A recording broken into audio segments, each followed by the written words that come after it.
Well, this week, I'm the passenger, not the pilot. We fly up to Schenectady, New York. We listen to an author talk about his book, and we visit yet another aviation museum.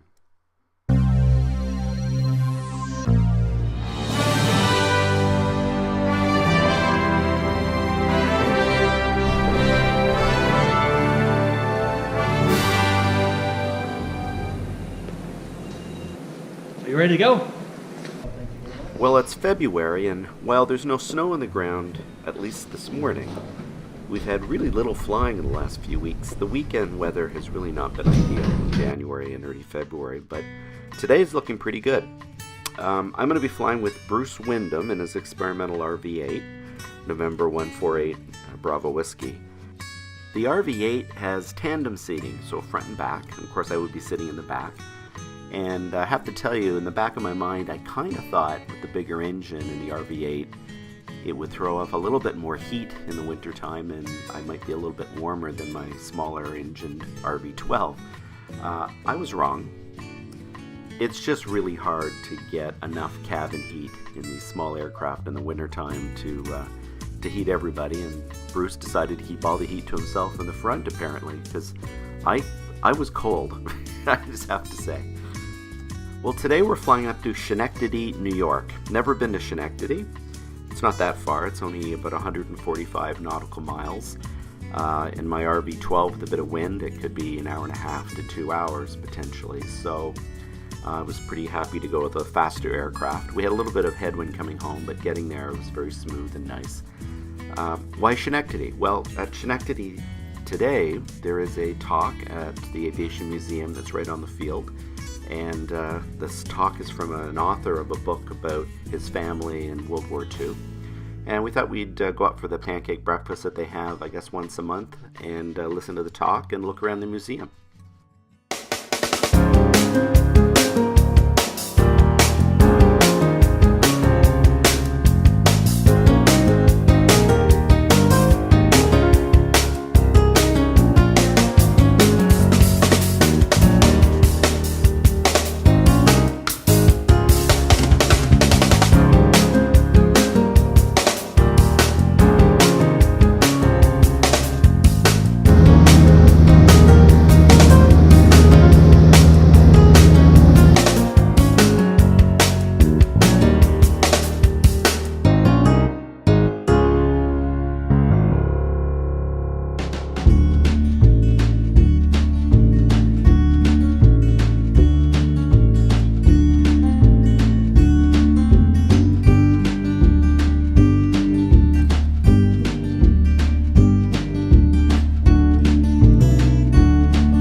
Well, the talk at the museum was really good.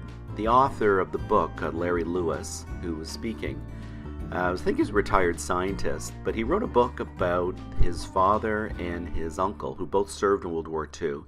And if I recall, his uncle was a navigator on a B-17 that was shot down on Papua New Guinea. And he, obviously he perished, but he had received the Bronze Star or the Silver Star for acts of bravery prior to that. It was quite an impressive story. And his father, who survived the war, had actually landed in Europe after D-Day. He was taken prisoner by the Germans just prior to the Battle of the Bulge. Was in a prisoner of war camp, survived the war, obviously. Well, the book is titled Sadie Boys, and I understand the grandmother's name was Sadie, so the book was named after her. And all in all, it was a really interesting morning, and it was a great talk. So after the talk, we decided to tour the museum, which was actually pretty impressive. There's a nice collection of older aircraft, models, some interesting displays, and then there's an outdoor display as well. So we wandered around, took some pictures, chatted a bit, and then when all said and done, we headed back to the airport.